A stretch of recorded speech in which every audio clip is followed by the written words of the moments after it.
Tanaman rapa dibudidayakan untuk mendapat minyaknya dan sebagai bahan pangan untuk ternak. Michael Kirschinger mengembangkan cara memerangi gulma dengan menggunakan minyak rapa.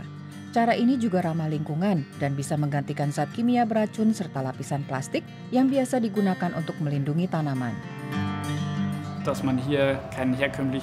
Dibanding dengan herbisida seperti glifosat atau mulsa dari plastik, bahan alamiah yang mencegah perkembangan gulma tentu lebih baik. Jagung adalah tanaman pangan utama di banyak negara. Ini juga sumber etil alkohol yang digunakan untuk bahan bakar bio bagi mobil dan truk.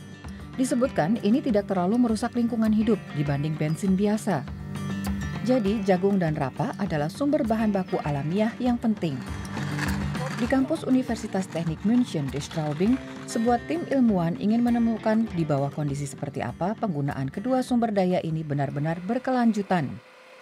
Zat kimia organik yang dibuat Michael Kirschinger mengandung bibit rapa, pati, dan substansi lainnya yang terbentuk alamiah. Itu bisa disemprotkan ke tanah di sekitar tanaman, misalnya anggur, untuk memperlambat perkembangan tumbuhan liar. Ini alternatif bagus, pengganti mulsa dari plastik, yang digunakan di banyak lahan pertanian di dunia. Lapisan itu membantu mempertahankan kelembapan di tanah. Sebagian besar mulsa dibuat dari plastik konvensional, berbahan baku minyak bumi.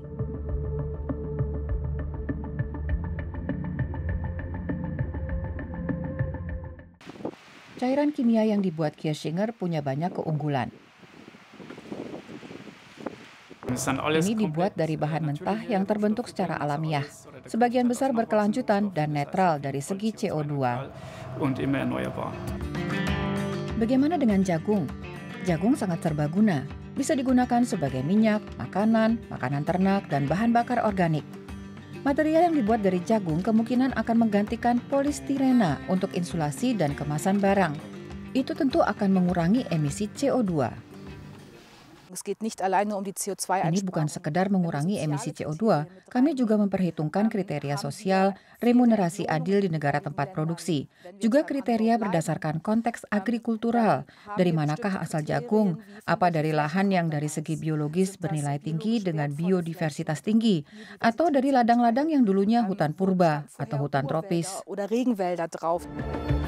Kriteria berikutnya untuk sifat berkelanjutan adalah apakah material bisa didaur ulang.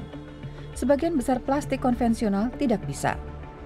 Polietilena tereftalat atau PET dari misalnya botol plastik bisa digunakan kembali. Tapi sampai plastik sudah terlalu banyak dan tidak terurai, melainkan semakin kecil dalam waktu sangat lama. Plastik mikro bisa ditemukan di dalam tanah di mana-mana. Ini berasal antara lain dari tempat penampungan sampah dan lumpur limbah yang digunakan sebagai pupuk di ladang. Kami belum tahu efek partikel ini pada struktur tanah dan apakah ini ada dampaknya pada kesuburan tanah. Sedangkan mulsa dari tanaman rapa akan terurai oleh air dalam kecepatan yang bisa diperkirakan. Material yang kami gunakan bisa terurai secara alamiah, sedangkan plastik yang kerap tercampur tanah dan terkontaminasi zat kimia lainnya harus dibuang. Bahan yang kami gunakan bisa dibiarkan di ladang. Ketika terurai jadi kompos, yang tersisa hanya garam tak beracun yang memang ada di alam. Ini produk yang tidak merugikan dan berasal dari alam.